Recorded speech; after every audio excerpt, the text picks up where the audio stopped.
Assalamualaikum warahmatullahi wabarakatuh. Perkenalkan, nama saya Sri Rafani, NIM 530-2019-0049. Di sini saya akan sedikit memaparkan tentang child free.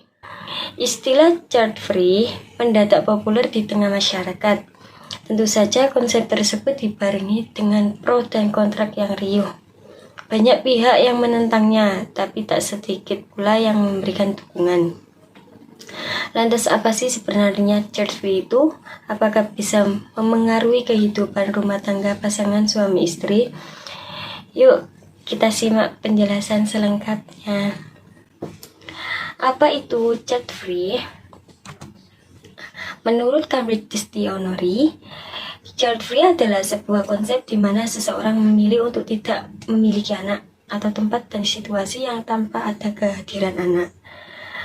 Penerapan child free sendiri bukanlah sesuatu yang baru, melainkan sudah lumrah di negara maju, misalnya di Amerika Serikat. Konsep child free bukan tentang benar atau salah, meski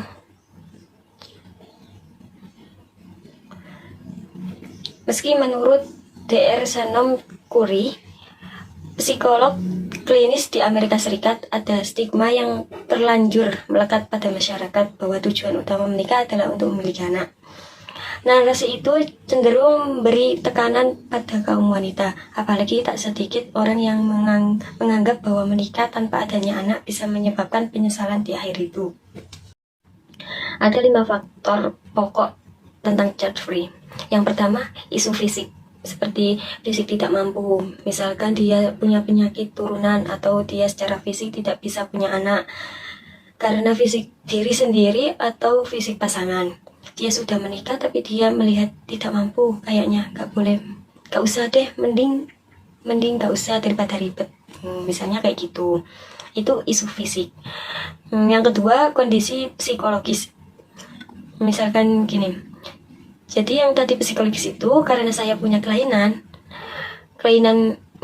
masalah mental, jadi saya tidak mau. Saya aja belum selesai dengan diri saya sendiri, saya sudah harus punya anak. Akhirnya kan nanti jadi toksik dan orang-orang memilih child free.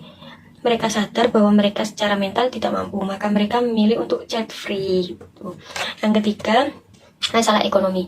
Dia merasa selama hidup itu cukup berkekurangan dan dia merasa gimana rasanya harus berbagi satu mungkin yang satu piring nasi untuk kakak beradik 7 orang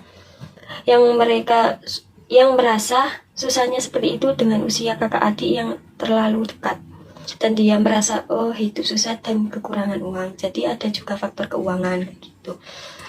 Yang keempat, faktor lingkungan. Jadi dia merasa hidup di dunia ini sudah terlalu padat. Ada yang bilang sudah global warming dan sebagainya. Dan dia tidak mampu menambah kerusakan alam dengan satu lagi jiwa kayak gitu.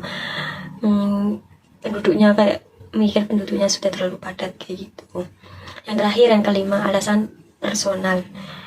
Seperti yang akhir dalam tentang keputusan sendiri itu yang seperti saya melihat diri orang sekitar lalu, jadi bukan alasan-alasan yang keturunan dan sebagainya atau alasan yang lebih prinsip, tapi ini memang keputusan saja yang kayak emang nggak mau gitu, kayak gitu. Dia punya keputusan sendiri lah kayak gitu. Jadi milih child free dalam hubungan menikah harus didasari oleh keputusan bersama. Jika salah satu pasangan hanya satu saja yang memilih child free dan yang satu lagi tidak, itu akan menumbuhkan konflik di dalam hubungan tersebut. Banyak pasangan suami istri yang memilih untuk child free karena mereka merasa lemah, baik dari fisik diri sendiri, fisik pasangan, dalam hal mengurus dan membesarkan anak. Permasalahan yang hadir dalam mengurus anak biasanya hadir karena masalah pola asuh dan pola didik. Kayak gitu. Cukup sekian, terima kasih. Assalamualaikum warahmatullahi wabarakatuh.